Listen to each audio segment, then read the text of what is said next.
Hello everyone! It's dinner time again! Ayan, nakikita niyo marami na namang pagkain sa harap ko. And I hope na habang nag-i-enjoy po kayo sa panunod ng aking video, sa aking mukbang ngayong gabi, hopefully na meron kayong pagkain din sa harap niyo dyan. Okay. Ngayon guys, meron pa akong pagkain. Mais na niluto sa microwave. Yung pansit ko galing sa Funny Flame, binigay lang. Meron ding chicken adobo na niluto yung asawa ko last night. So, puro leftover. Okay. Tsaka merong sili na galing sa garden ng aking ate. So, meron akong kanin rito. Ayun ay magkakamay lang po tayo guys. Kasi mas gusto ko magkamay dahil na-enjoy ko talaga yung pagkain.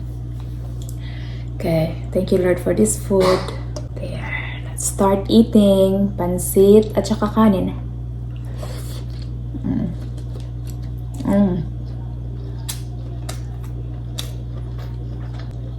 Meron tayong sriracha.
Thank you.